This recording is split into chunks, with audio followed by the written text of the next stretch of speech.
Welcome to Kasserine Pass. Tunisia, North Africa, February 17th, 1943. The desert of the Atlas Mountains lies quiet now, but 80 years ago it shook with fire.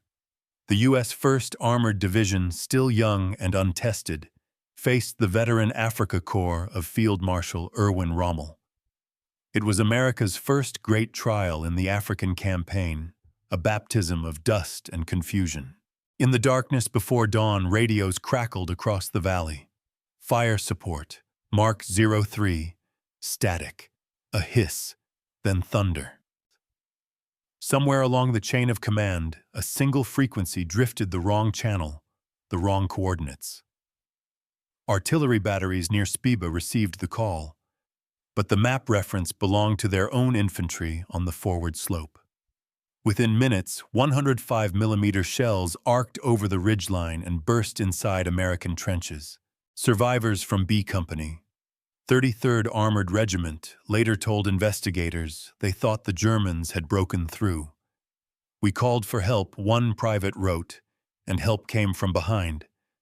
The official report labeled it Friendly Fire Incident Number 27 caused by frequency overlap and map reading error under limited visibility. By sunrise, the ridge was silent. Wrecked half-tracks, splintered radios, men buried by their own barrage. Rommel's forces advanced through the smoke, unaware they were walking through ground already destroyed by American shells. Even decades later, Bedouin herders spoke of hearing the whispering static on clear nights, ghost voices calling through broken airwaves. Perhaps it was just the wind, or perhaps the desert remembers. Welcome to Kasserine Pass, where one wrong frequency turned the U.S. Army's strength inward, and the sky itself became the enemy. Before we begin, leave a comment where you're watching from and the exact moment your pulse started to race. Because tonight, you're not just hearing history, you're tuning into the signal that erased a company. Kasserine Pass, Tunisia, February 1943. The desert lies silent now, but in those weeks of war, the silence was a mask, thin trembling, waiting to break. The American 1st Armored Division had never faced the Africa Corps before. They came young, confident, convinced that the campaign would be swift. The veterans of Rommel's army thought otherwise. To them, the desert was not an enemy. It was an ally, dry, cruel, patient. Beneath that same horizon, both armies moved like ghosts across a land that seemed to shift underfoot. The Allied plan looked simple. On paper, hold. The mountain passes, stop the German advance, wait for reinforcements. But orders were scattered across too many hands, too many radios, too many maps that disagreed on where the mountains even were. Major General Lloyd Fredendall commanded from an underground bunker carved into sandstone 70 miles behind the front. His voice, filtered through layers of static, came out fractured and cold. "Hold your position," he said to one unit. "Advance," he told another. The desert carried his words into confusion, and the men below tried to obey both. Night in Kasserine is a strange thing. The cold bites deeper than the wind, and every sound, metal breath, sand, feels louder than it should. On the night before the bombardment, the air was thick with static. Radios crackled in every tent. Voices bled into each other. American frequencies overlapped with British and French, and somewhere between them all, a signal went wrong. A forward observer called for fire on enemy armor near the ridge. His map was 6 months out of date. The grid he read was not enemy ground, it was the coordinates of his own front line. When the shells began to fall, no one understood. The first explosions came in a clean, rhythmic pattern, the kind of accuracy only their own guns could produce. Men shouted into radios that no longer answered. The air filled with white fire, magnesium streaks slicing through sandstorms, turning the night to daylight. One by one, the trenches disappeared. The screams blurred with the thunder, until there was nothing left but dust and the smell of burning oil. At dawn, the desert smoked. The German advance followed the chaos, perfectly sliding through the gap the Americans had opened themselves. Rommel wrote in his diary that day, "The enemy fought with great courage, but his communication was his undoing. His scouts had listened to the confusion all night, every misplaced order broadcast across open air. What they heard was fear, and fear was enough." Back at headquarters, Fredendall refused to believe what reports told him. He thought the attacks were exaggerated, or that the British artillery had misfired. He sat far below ground maps spread before him, drawing circles on paper, while men screamed for help on channels that never reached him. Only when the sound of silence came back, no signal, no report, did he realize those voices were gone for good. Across the valley, the survivors dug themselves out of the rubble. Some wandered without direction, ears ringing from the concussions. Others tried to rebuild their radios from twisted metal, desperate to contact anyone still alive. When medics arrived, they found wreckage scattered over miles. Helmets, half-buried rifles melted into the sand, a single torn flag caught on barbed wire. One operator was still clutching his microphone, his finger pressed against the transmit key. The last word he had spoken was repeat. The army called it inexperience. They said it would not happen again. But the men who survived swore they could still hear it, the hiss before the next command, the whisper of static that came just before something terrible. They began to call it the whispering death. Whenever a radio clicked, someone flinched. Whenever feedback howled, hearts stopped. Fear had become a frequency of its own. Historians later found the record's frequencies overlapping. By fractions of a number, the wrong call sign repeated twice. On paper, it was only a technical mistake. In the field, it was apocalypse. British officers noted that the same conditions caused another incident near Thala 2 weeks later. Another short burst of friendly fire, another silence that followed. The desert, it seemed, had learned how to echo human error. From that defeat came change. Eisenhower replaced Fredendall with Patton, a man who believed order was a weapon. His first act was to destroy every outdated map and burn the old codebooks. Under Patton, every soldier learned to recite coordinates by memory. Every radio operator drilled to speak only when certain. Exercising the desert, Patton called it. Yet even he admitted later that something about Kasserine lingered, an unease that crept into every new campaign, as if the sand itself remembered. Years passed, and the veterans carried the sound home with them. Some said they could still hear it during storms, that faint pulse of interference like a ghost transmission buried under the weather. They'd reach for the dial just to be sure it wasn't real, and there it was again, the same static, the same lost frequency. In Tunisia, the locals still tell stories. They call it Sawt al-Raml, the voice of the sand.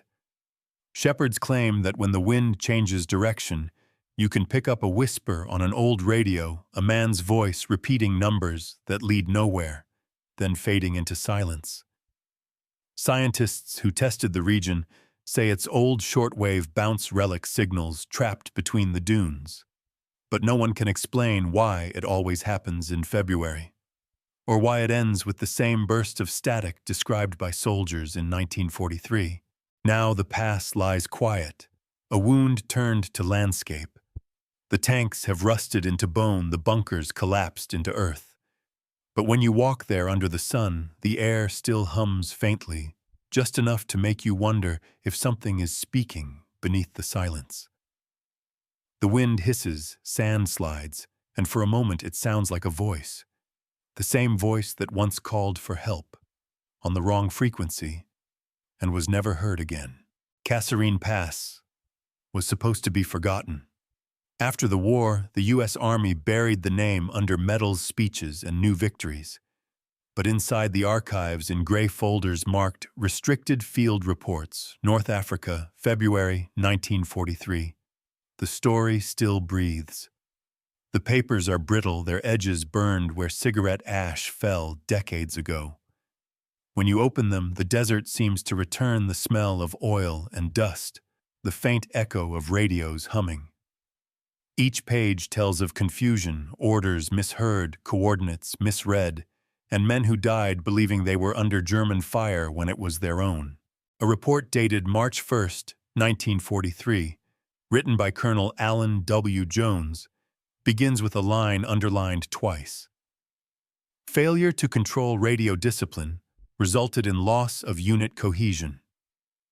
His handwriting shakes, but the words are steady. Below it, a list of destroyed vehicles, 17 half-tracks, 4 Sherman tanks, and 2 artillery batteries. What the report doesn't say is what survivors remembered, that some of the destroyed guns were facing backward, their barrels twisted toward their own positions. It reads like a riddle written in iron and smoke. Another folder contains testimonies from the 33rd Armored Regiment. One corporal describes the sand glowing white. Another says the ground moved under our boots. A sergeant recalls hearing a voice on the radio whisper, "Adjust fire," in a tone he didn't recognize, low, flat, without emotion. When the shells fell seconds later, that voice cut off. Investigators tried to trace the call but found nothing. The signal didn't match any assigned frequency. Some said the Germans were jamming them. Others said it was an echo, a ghost of their own transmission looping back from the atmosphere. Rommel's side kept meticulous notes. In the Rommel papers, his entry for February 19th reads, "Enemy fire scattered widely, apparently against own positions. We advanced through openings created by this mistake. Their radios remain undisciplined." He adds nothing about the bodies or the wreckage. To Rommel, it was simply another victory in a desert that devoured men faster than time could record them. But between the lines you can feel his unease. He had seen chaos before, but not like this, not a battle where the enemy destroyed itself before his tanks even arrived. The British observers stationed near Tebessa sent cables back to Cairo, describing the aftermath. Their telegrams are clipped formal and cold American units in disarray. Frequent friendly fire. Communication breakdown total. Yet in one note handwritten in the margin, an intelligence officer adds, "Radio echoes repeating for hours after last transmission." No one investigated further. Perhaps they feared that explanation would make them sound mad. But soldiers in the field knew better. They heard the voices, the hissing chorus that followed every failed message. The ghosts of those frequencies lingered in equipment long after the guns went silent. Technicians repairing damaged radios reported hearing faint patterns, even when power was off, rhythmic bursts like Morse code that meant nothing. The official explanation was residual charge interference from nearby lines. Still, some operators refused to use certain sets, claiming they carried bad luck. One radio was found buried in the sand near Spiba years later, its casing warped by heat, its dials fused. When tested in 1946, it emitted a continuous hum, low, steady like a breath. By 1944, military scientists began studying atmospheric bounce, how radio waves travel along the ionosphere and return unexpectedly carrying fragments of past transmissions.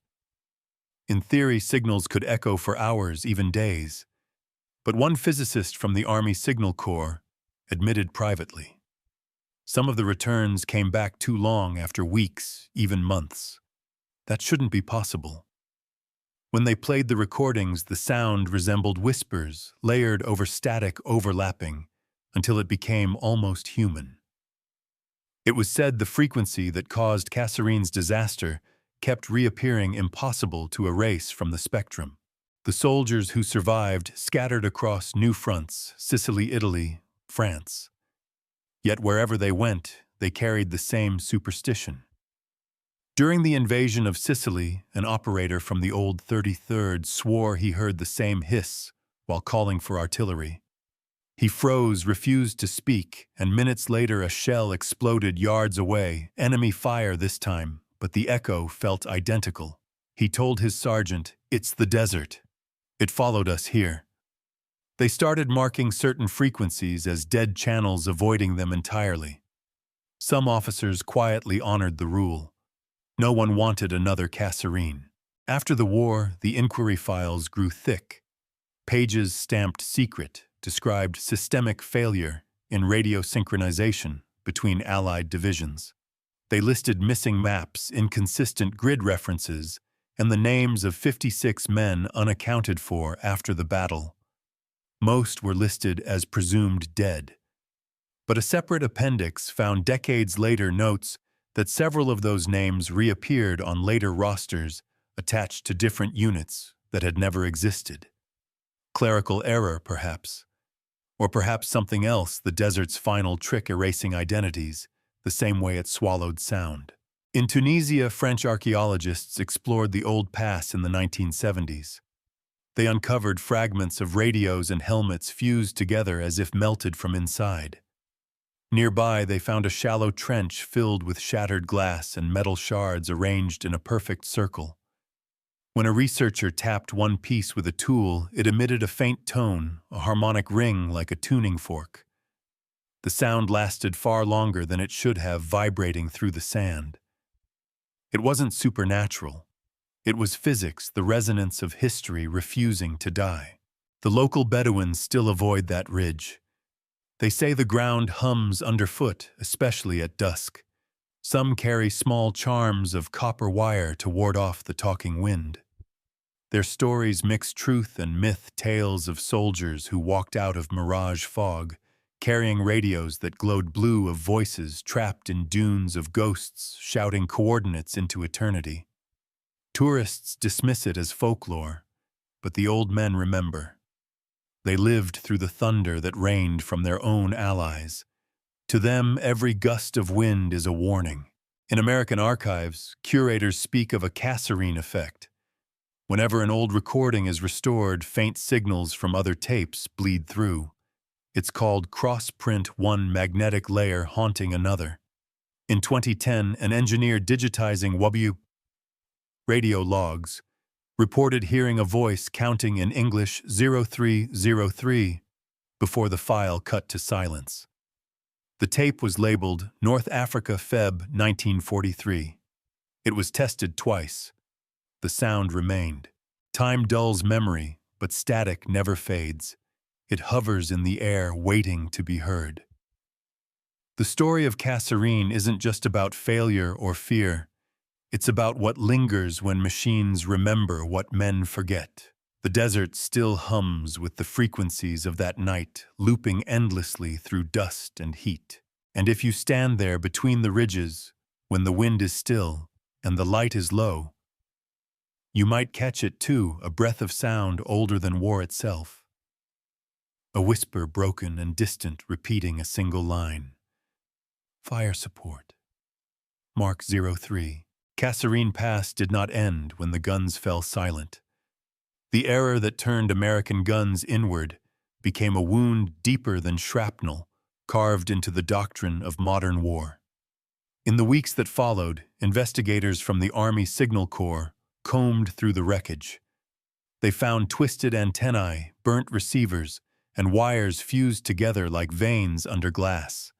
Some devices were still warm. Their needles twitched faintly, catching stray signals from nowhere. It was as if the machines themselves refused to die, still listening for the voice that had doomed their men. The surviving officers were questioned for days. None could agree on who had given the order to fire. The forward observer swore he read the coordinates correctly. The artillery commander insisted he confirmed the request twice. The problem they discovered lay not in men, but in time. The clocks between units had drifted by minutes, the frequencies slightly off, the synchronization broken. A fraction of error, enough to bring ruin. In one hearing, a captain whispered, "It wasn't the Germans who outsmarted us. It was the silence between our own words." General Eisenhower read the reports in Algiers and knew what it meant. Communication was not just a tool, it was a weapon, and in the desert it had turned against its masters. He ordered a complete overhaul of radio protocol, a reform that would later shape the very structure of Allied command.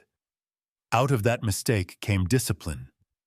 Out of that disaster, a new doctrine of clarity and precision was born. Yet no report could erase what happened that night. A system may be repaired, but memory cannot. For the soldiers who survived Kasserine, the sound of static became unbearable. Veterans described nightmares filled with hissing, the crack of phantom artillery, the impossible echo of their own voices. Some refused to own radios for the rest of their lives. One operator from the 33rd Armored wrote home that he could still feel the microphone in my hand, even when it's not there. He died in 1952, and his family buried him with that same broken handset, the one he refused to throw away. The battlefield itself seemed to remember. In 1948, a French photographer named Étienne Marchand visited the pass to document the ruins. His camera malfunctioned each time he pointed it toward the ridge where the friendly fire had struck. The film developed in streaks of white, as if light itself had burned through the negatives. He kept only one picture, a panorama taken from the western slope. In the far distance, a single antenna rose crooked against the horizon. To those who knew the story, it looked less like debris and more like a monument. Meanwhile, the U.S. Army tried to learn from what it could not forget. Manuals rewritten, radio operators retrained. Every code had to be repeated back 3 times before confirmation. No more ghosts on the line, Patton said. But in every campaign that followed, Sicily, Normandy, the Ardennes, the fear of miscommunication lingered. Friendly fire became a new phrase in military vocabulary, born from that night in Tunisia when the line between friend and foe dissolved into dust. Rommel, in his later interviews before his death, called Kasserine a battle won by American confusion. Yet he admitted almost with regret that the courage of those soldiers haunted him. He told one journalist they fought each other in darkness, yet still held the pass at dawn. It was not triumph he saw in their defeat. It was madness, the kind that only war could breed. In the decades after the U.S. Army sent surveyors to clear the valley, they dug up hundreds of shell fragments, mostly of American origin. The soil was rich in lead and copper, enough to poison the small shrubs that tried to grow there. Locals called the valley Wadi al-Samt, the Valley of Silence. No crops would take root. Some said the ground still trembled when thunderstorms passed overhead, like the desert itself shuddered at the memory. By the 1960s, Kasserine became a training reference. Cadets at West Point studied the maps under the heading Case Study in Miscommunication. Diagrams showed how one signal collapsed a defensive network. They spoke of it clinically, without emotion. But old soldiers who had been there could never reduce it to a lesson. One of them, interviewed in 1971, said quietly, "Every time I hear radio static, I still flinch. I still wait for the sound that follows." Historians returned to the site in the late 20th century. They found rusted helmets, spent casings, even fragments of melted radio tubes embedded in sandstone. One researcher noted that when he tapped a piece of glass with his pen, it emitted a faint hum. He joked it was the last signal of 1943, but he didn't laugh for long. That night, his recorder captured an unexplained interference, low frequency, steady, repeating the same cadence as artillery fire. He deleted the file the next day. Over time, the story of Kasserine Pass faded from textbooks, overshadowed by later victories. But in Tunisia, people still remember the night when the sky turned red. Bedouin families living near the ridge say that when the wind blows from the south, they can hear short bursts of sound, like tapping, like a code being sent into the open air. They don't call it haunting. They call it the desert breathing. In 2001, an American journalist visited the old battlefield and brought a shortwave receiver. He tuned through the bands and caught a signal, a faint rhythmic pulse that lasted only seconds. The frequency registered as 3.3 MHz. Mark 03, the Kasserine coordinates. Experts later claimed it was just interference from nearby communications towers. But he described the moment differently. The signal stopped the instant I looked up. The valley was perfectly still, as if it was listening back. Kasserine Pass remains on maps, a quiet stretch of road, between mountain ranges, a name carved into history, but rarely spoken aloud. Tourists drive through without knowing what happened beneath their tires. The stones are smooth now, the scars buried. Yet in the silence between two gusts of wind, if you close your eyes, you can almost hear it, that thin, trembling voice lost in the static of a dying world, calling once more for fire, and never realizing that help will come from behind. Kasserine Pass. February 17th, 1943. The wind tore through the valley like a living thing, carrying the smell of oil cordite and iron. Beneath a fractured moon, the men of the 33rd Armored Regiment crouched low in the dust hands over their helmets, radios pressed against their ears. Somewhere beyond the ridge, German artillery rumbled, a distant growl echoing between the mountains. Inside a small foxhole, a young forward observer whispered into the microphone, his voice trembling but steady, "Fire support grid 331046. He paused, waited for the static to clear. Then a faint voice replied, half buried in wind and distortion, confirmed. At the artillery command post, several miles behind the line, the men of Battery B leaned over their map tables. The lamps flickered. The paper beneath their hands was already outdated, printed by the British months earlier, using a slightly different grid. The coordinate they heard didn't match anything on their chart, but the operator assumed it was correct. He adjusted the sight by 3 digits, a difference of 360 yards. A minor correction, he thought. Nothing that could matter. He keyed his mic and repeated the fire order. No answer came back. Only the long sigh of static. "Fire mission mark 031046, the commander called. 6 guns turned east, powder bags loaded, breech locked. The first volley roared into the night. 6 bright arcs cut across the desert sky, beautiful for an instant, like meteors streaking through eternity. The observers on the ridge looked up in awe, thinking help had come at last. Then the shells landed. The first explosion tore through the center of their position. The second buried the radio post. The third took the medic's tent. Within seconds, chaos consumed the valley. Private Edwin Carter was thrown 10 yards by the blast. He woke to a ringing silence, his ears bleeding sand pouring into his mouth. The radio beside him sparked with blue light, the antenna bent like a broken arm. He heard someone shouting over the frequency, the same operator he'd spoken to minutes ago, asking if the rounds had hit their mark. Carter tried to respond, but the transmitter was dead. The men who could still move screamed to stop the fire, waving flashlights toward the rear lines, but the light vanished into the haze. At the guns, the crew fired their second volley, then a third. The smoke drifted backward, covering their view of the ridge. They couldn't see what they were destroying.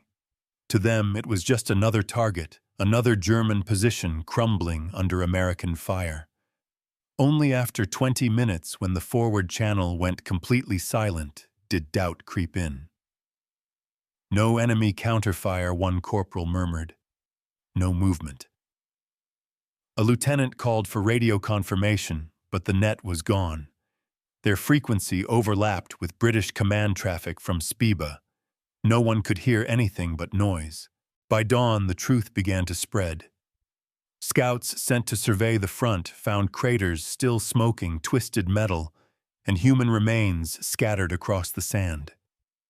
Helmets marked with U.S. insignia lay among the debris.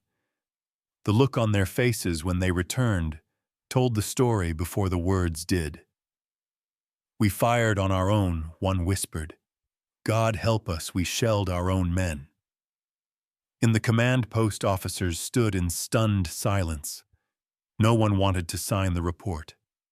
The radio operator who had taken the call sat in a corner, head in his hands, repeating the numbers under his breath, as if reciting a prayer. General Fredendall received the news hours later. He dismissed it first as rumor, then as local miscoordination. But the field investigators knew better. The heat, the magnetic interference, the mix of American and British frequencies, the outdated maps, all of it had built the perfect storm.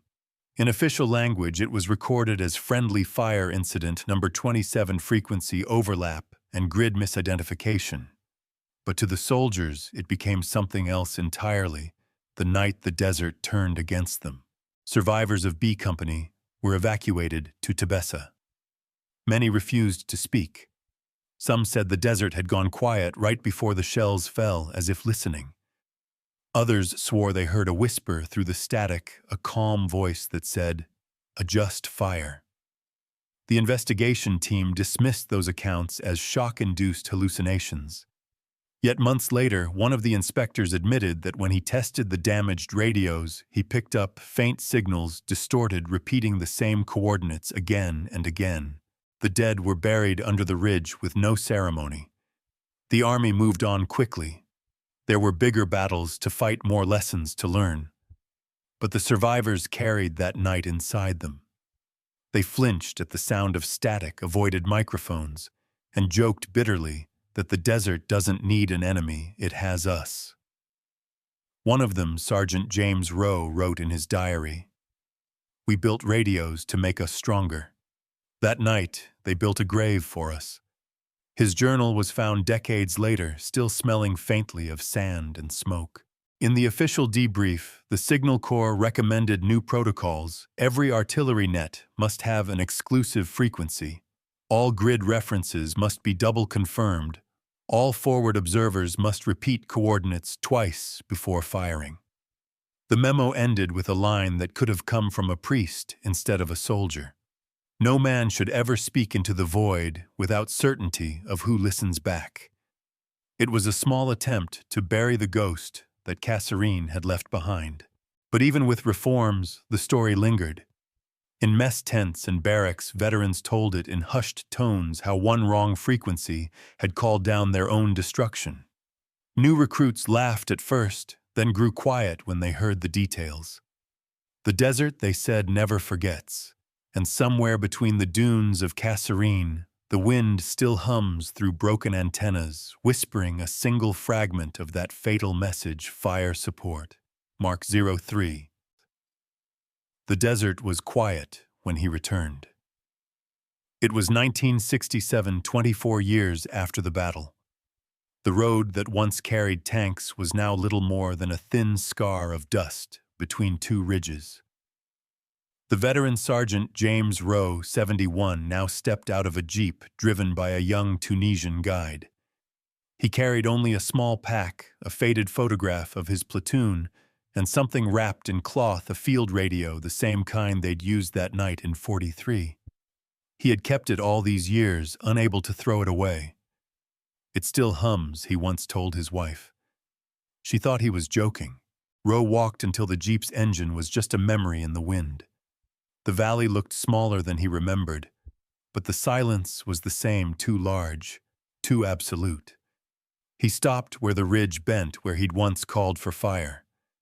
The sand shifted beneath his boots, revealing the corner of an old metal plate, the casing of a shell.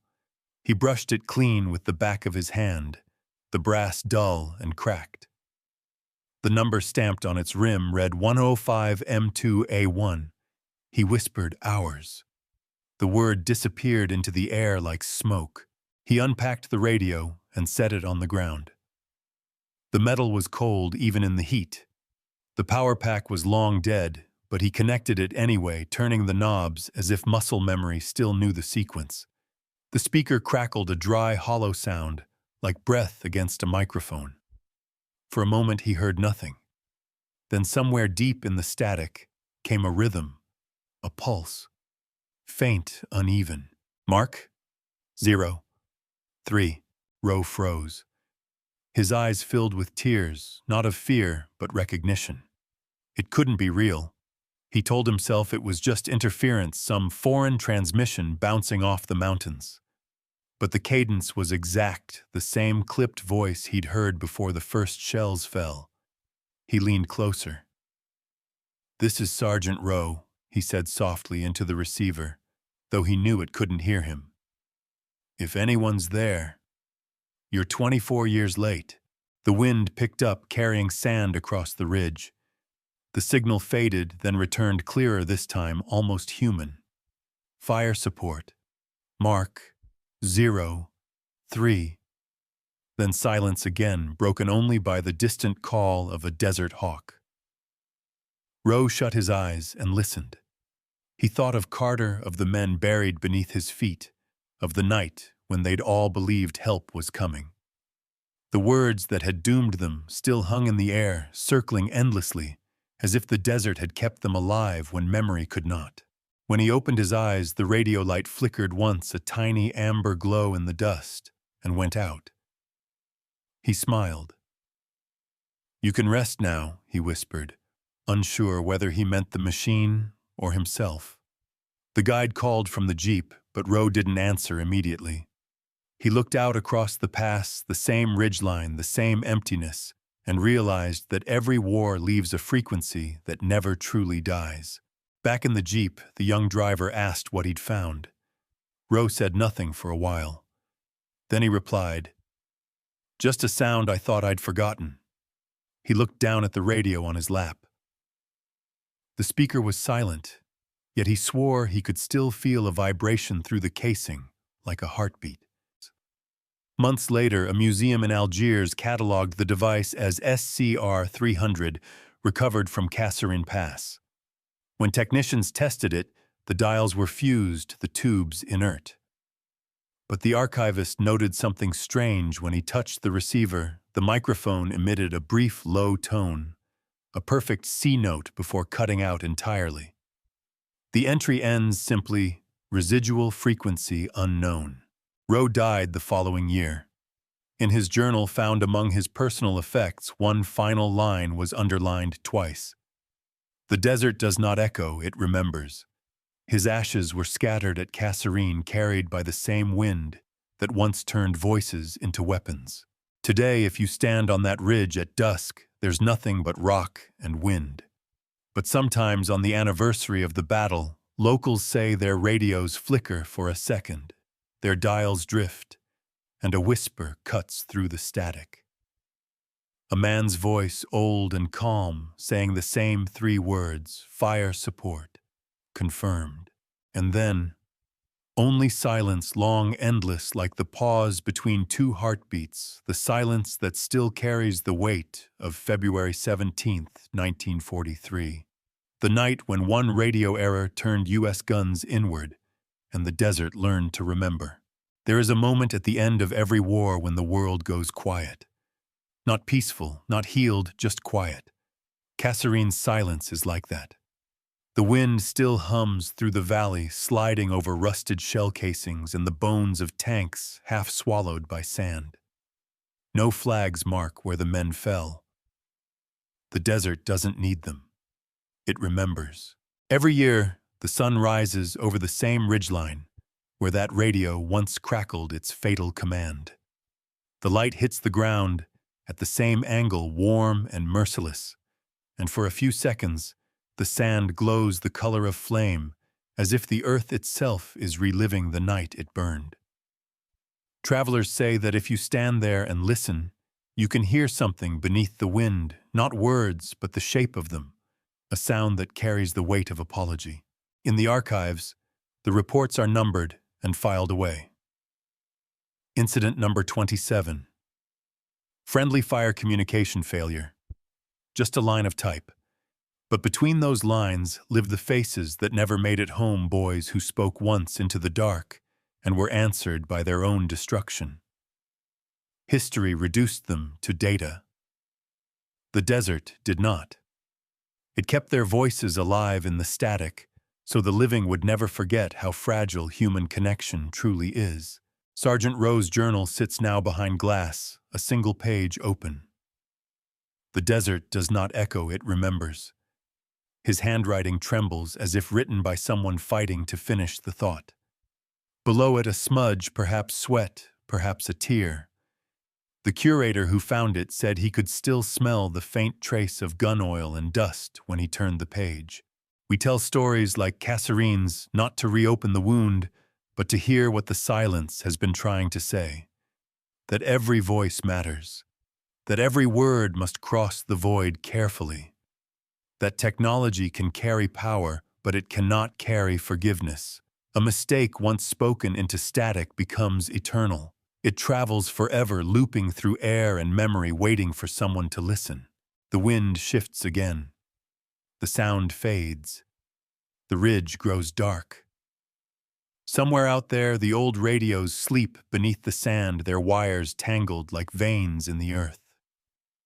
For 80 years, they've held the same charge, a fragment of the last signal still whispering through the dust. Fire support, Mark 03. And maybe in that whisper there's no command left at all, only a plea. A plea for understanding, for grace, for the impossible wish that one mistake could be undone. As the screen fades to black, the hum lingers. Not the sound of war, not even the sound of memory. Just the faint trembling echo of humanity itself, the moment when voices met across a broken line and found only each other. You've just heard another file from Classified History. If you want to uncover more forgotten stories like this one, subscribe and listen closely. The past is still speaking.